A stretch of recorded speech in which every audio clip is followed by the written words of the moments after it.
नमस्कार, ANB news देख रहे तमाम दर्शकों का स्वागत है। मैं हूं आपके साथ मनप्रीत कौर। एएनबी न्यूज के स्पेशल बुलेटिन में आप देख रहे हैं खबरें हिमाचल की। तो चलिए बुलेटिन की शुरुआत करते हैं इस वक्त की अहम खबरों से। हिमाचल प्रदेश के मुख्यमंत्री सुखविंदर सिंह सुक्खू पिछले कई दिनों से अस्पताल में भर्ती हैं। वहीं उनकी गैरहाजिरी में मुख्य सचिव से लेकर अन्य प्रशासनिक अधिकारी सीएम के संपर्क में रहकर सरकारी कामकाज को निपटा रहे हैं। इसके तहत सरकारी योजना के कामकाज की समीक्षा के लिए बैठकों का आयोजन किया जा रहा है। यानी मुख्यमंत्री जिस तरह से सरकार की तरह से चलाई जा रही योजनाओं की मांडे मीटिंग या अन्य बैठकों के माध्यम से समीक्षा करते थे, उसी तरह से उन्होंने अधिकारियों को सरकारी योजनाओं की निरंतर समीक्षा करने और उसका फीडबैक देने को कहा है। हालांकि स्वास्थ्य लाभ के बाद मुख्यमंत्री खुद अधिकारियों के साथ सरकारी कामकाज की समीक्षा करेंगे, फीडबैक लेंगे। साथ ही उनके आने के बाद मंत्रिमंडल की बैठक भी निर्धारित की जाएगी, जिसमें विभिन्न विभागों में खाली पड़े पदों को भरने और विभागीय स्तर पर तैयार किए गए प्रस्तावों के आधार पर निर्णय लिए जाएंगे। बता दें कि मुख्यमंत्री की तरफ से सभी मंत्रियों को लगातार निर्देश मिल रहे हैं। इसमें उनसे अपने विभाग के कामकाज की निरंतर समीक्षा करने और सरकारी योजनाओं का लाभ आम आदमी तक पहुंचाने के निर्देश दिए गए हैं। उन्होंने मंत्रियों से सचिवालय में बैठकर और प्रदेश का दौरा करके लोगों के काम निपटाने को कहा है। मुख्यमंत्री के प्रधान सलाहकार मीडिया नरेश चौहान का कहना है कि स्वास्थ्य लाभ के बाद मुख्यमंत्री सुखविंदर सिंह सुक्खू शीघ्र लौटेंगे। उन्होंने कहा कि मुख्यमंत्री खुद सरकारी कामकाज की मॉनिटरिंग कर रहे हैं और पूरी सरकार उनके निर्देशानुसार कार्य कर रही है।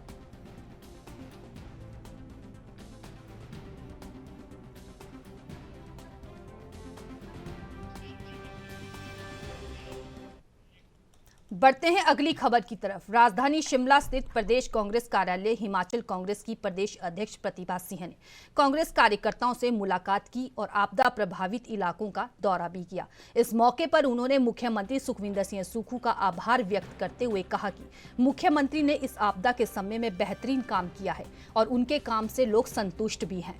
वहीं बीजेपी पर आरोप लगाते हुए प्रतिभा सिंह ने कहा कि बीजेपी केवल तरह तरह से विकास कार्यों में रुकावटें पैदा करने का काम कर रही है। सरकार अपनी गारंटी को पूरा करने में लगी हुई है, लेकिन इस आपदा ने प्रदेश को बुरी तरह से प्रभावित किया है। उन्होंने कहा कि प्रदेश सरकार को उम्मीद थी कि केंद्र सरकार इस संकट की घड़ी में हिमाचल की मदद करेगी, लेकिन लंबा समय बीत जाने के बाद भी केंद्र ने कोई मदद नहीं की। इसके बाद सीएम सुक्खू ने 4500 करोड़ का आर्थिक पैकेज अपने दम पर रिलीज किया, जिसके चलते गारंटी को देने में थोड़ी देर हो रही है, लेकिन सरकार अपने सभी वायदे को निभाएगी। वहीं कंगना रनौत के चुनाव लड़ने की खबरों पर प्रतिभा सिंह ने कहा कि अगर वे खुद को सक्षम मानती हैं तो चुनाव लड़ सकती है। उन्होंने कहा कि अगर पार्टी आला कमान तय करता है तो हम भी उनका स्वागत करेंगे।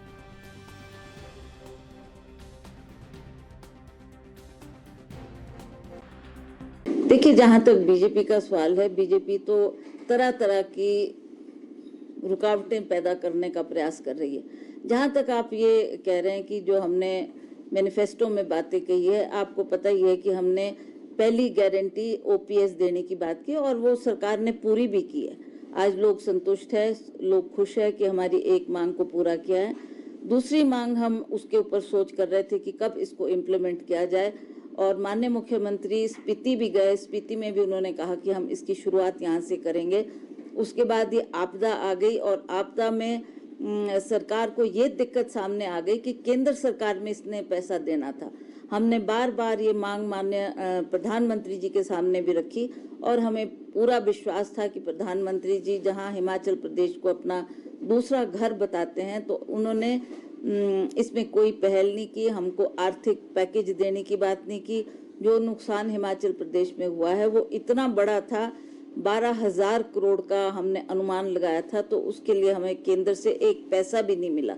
एक पैसा भी नहीं मिला। मैं आपको बताना चाहती हूँ कि मैं स्वयं भी, मैंने सभी सांसदों को चिट्ठी लिखी, सबसे आग्रह किया कि हम सब इकट्ठे होकर माननीय प्रधानमंत्री जी से मिलते हैं, उनसे बात करते हैं और उनको बताएंगे कि हिमाचल प्रदेश में इतना नुकसान हुआ है, तो आप या तो इसको आपदा स्टेट घोषित करें या आप जल्दी से जल्दी ये धनराशि हमें उपलब्ध कराएं ताकि हम लोगों को राहत दे सके। बहुत समय बीत गया, प्रधानमंत्री जी ने इसका संज्ञान नहीं लिया। अंततः माननीय मुख्यमंत्री हिमाचल प्रदेश ठाकुर सुखविंदर सिंह सुक्खू जी ने इसमें पहल की और उन्होंने जो ये 4,500 करोड़ की धनराशि देकर लोगों को राहत देने की बात की, इसकी वजह से थोड़ी दूसरी जो हमारी महिलाओं को पैसे देने की बात थी, उसमें हमारी थोड़ी देरी हुई, थोड़ा प्रॉब्लम आ गई थी, तो इसलिए हमने इसको कहा है कि हम देंगे और जब हम इस आपदा की स्थिति से निपट जाएंगे तब हम इसकी शुरुआत भी करेंगे।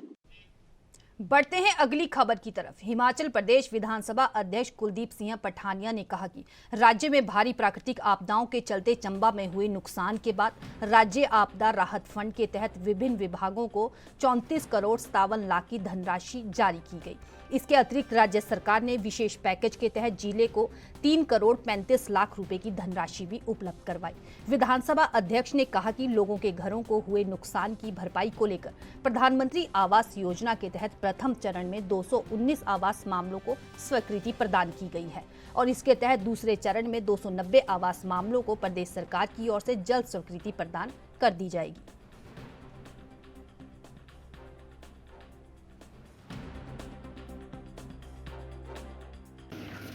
जैसा कि आप जानते हैं कि आज जिला स्तर की रिलीफ एंड रिहैबिलिटेशन की जो कमेटी गठित हुई है मेरी अध्यक्षता में, उसकी आज मीटिंग हमने यहाँ हेडक्वार्टर्स में रखी थी।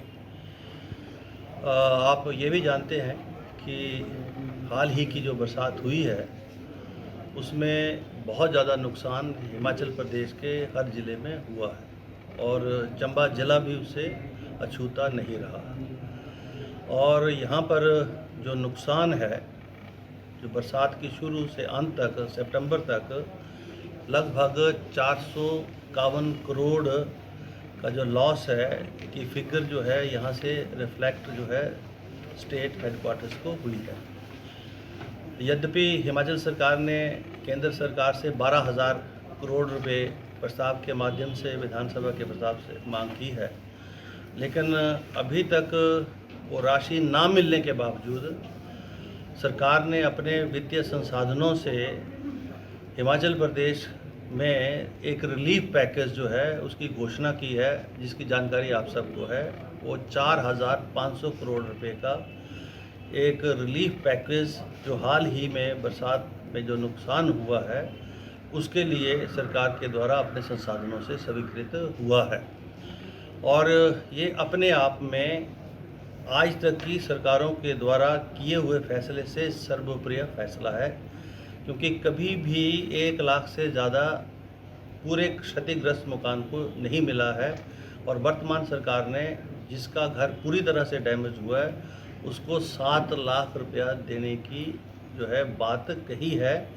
और प्रसन्नता इस बात की है कि उस रिलीफ पैकेज का कुछ हिस्सा जो है अभी जो है सरकार के द्वारा रिलीज़ करके डिस्ट्रिक्ट हेडक्वार्टर्स पर पहुंच चुका है। जहां तक चंबा जिला का ताल्लुक है, हमारे पास SDRF, NDRF के जो फंड्स हैं वो 34.5 करोड़ जो है वो मिल चुके हैं जिला प्रशासन को, और स्पेशल पैकेज के 12 करोड़ में से 3.5 करोड़ यहाँ मिल चुके हैं। खबरों का सिलसिला लगातार जारी रहेगा। रुकते हैं छोटे से ब्रेक के लिए, फौरन लौटेंगे।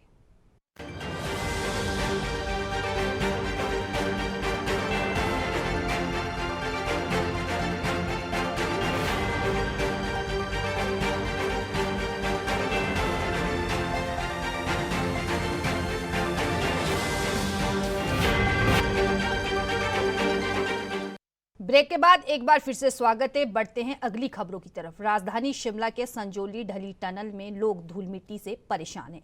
यहां पर धूल मिट्टी के चलते इस सड़क पर चलना लोगों के लिए मुश्किल हो गया है। संजौली वार्ड में टनल का कार्य होने के चलते यहां काफी धूल उड़ रही है, जिस कारण यहां आवाजाही करने वाले लोगों को सांस लेने में काफी परेशानियों का सामना करना पड़ रहा है। यहां धूल उठने के कारण लगातार वायु गुणवत्ता सूचकांक में वृद्धि हो रही है। लोग नगर निगम को शिकायत लेकर पहुंच रहे हैं। वहीं सोमवार को नगर निगम के महापौर सुरेंद्र चौहान पानी के टैंकर को लेकर संजौली पहुंचे और ढली टनल से लेकर संजौली चौक सड़क पर पानी का छिड़कावा किया। साथ ही उन्होंने नगर निगम को निर्देश दिए कि यहां पर हर रोज सुबह के समय पानी का छिड़काव करें, ताकि धूल मिट्टी से लोगों को परेशान ना होना पड़े।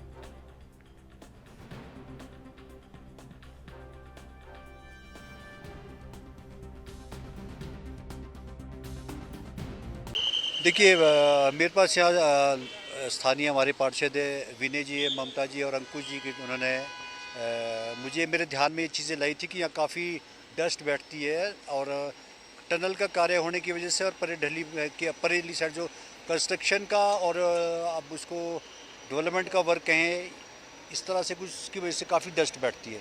डस्ट काफ़ी उड़ रही है और फेस्टिवल का समय है तो उसकी वजह से सारे में डस्ट भी आ रही थी। उसको उसी संदर्भ में आज मैंने टैंकर मंगवाया था नगर निगम की अपना टैंकर, उसको हमने संजौली स्वीटरी के जो स्टार्टिंग की बाउंड्री है उसको लेकर पूरी टनल से लेकर आगे ढली तक उसका हमने वाटरिंग की है और वाटरिंग करने के बाद हम उसको रेगुलरली करेंगे सुबह और शाम, जो मेरा ये प्लान है। और जो यहाँ पे टनल की कंपनी काम कर रही है इनसे भी मैंने कहा है और नगर निगम का अपना जो टैंकर है वो भी रेगुलरली यहाँ से कल से वो उस टनल से संजौली की तरफ जाएगा ताकि जो डस्ट है वो बैठी रही, सुबह और शाम उसकी वाटरिंग करेंगे। कितने बजे से जो है इसको सुबह किया जाएगा, क्योंकि सुबह के समय जो है काफ़ी रश भी रहता है, स्कूल बच्चों का आना जाना भी जो है। देखिए हमारी कोशिश ये रहेगी हम 7:30 से पहले करें। 7:30 से अगर पहले हो जाए तो ज़्यादा अच्छा है क्योंकि स्कूल के बच्चे भी निकल जाते हैं। थोड़ा सा इसमें ये रहता है कि थोड़ा कीचड़ पानी का छिड़काव की वजह से थोड़ा ज़्यादा हो जाता है, वो तो उसमें कीचड़पन ना रहे। तो मैं समझता हूँ सुबह और शाम का समय देखेंगे। कोशिश ये करूँगा कि 7:30 से बढ़ते हैं अगली खबर की तरफ। राजधानी शिमला में मंगलवार को एकीकृत संचार और आउटरीच कार्यक्रम के तहत 5 दिवसीय प्रदर्शनी की शुरुआत हुई। प्रदर्शनी के जरिए भारत सरकार के 9 वर्षों के विकास कार्यों को जनता तक पहुंचाने की कोशिश की। प्रदर्शनी का आयोजन सूचना व प्रसारण मंत्रालय के अंदर सरकार की ओर से किया गया। प्रदर्शनी में आगामी 5 दिनों तक मोदी सरकार की योजनाओं की जानकारी जनता तक पहुंचाने का लक्ष्य रखा गया है। इस मौके पर सीबीसी के क्षेत्रीय प्रचार अधिकारी प्रकाश पंत ने बताया कि पिछले 9 सालों में केंद्र सरकार की जन कल्याणकारी नीतियों और सेवाओं को इस प्रदर्शनी के जरिए लोगों तक पहुंचाने का काम किया जा रहा है। उन्होंने कहा कि पिछले 9 सालों में केंद्र सरकार की गरीब और वंचित वर्ग के लिए बनाई गई नीतियों के बारे में लोगों को जानकारी दी जाएगी।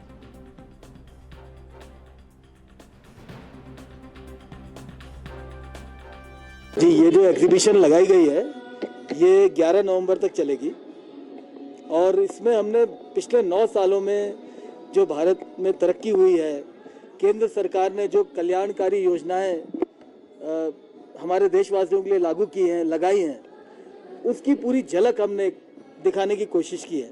हालांकि काम जो सरकार की योजनाएं हैं, जो सरकार के प्रोजेक्ट्स हैं, उसमें इतना कुछ हुआ है कि हम एक इस जगह पे पूरी उसको सीमित नहीं कर सकते थे, फिर भी हमने एक झलक दिखाने की कोशिश की है।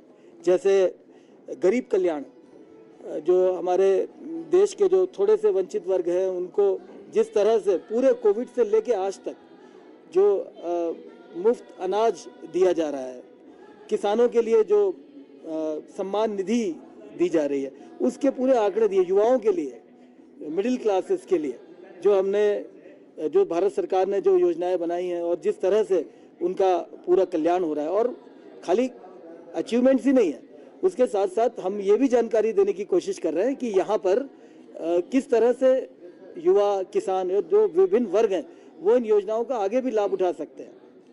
तो काफ़ी लाभ होने वाला है, लोगों को काफ़ी जानकारी भी मिलेगी और इसका लाभ भी मिलेगा। तो मेरी तो यही उम्मीद है कि अगले 5 दिनों में ज़्यादा से ज़्यादा संख्या में लोग आएँ और इसको देखें और सरकार की योजनाओं का लाभ। फिलहाल मेरे साथ इस बुलेटिन में इतना ही। तमाम बड़ी खबरों के लिए देखते रहिए ANB न्यूज़। नमस्कार।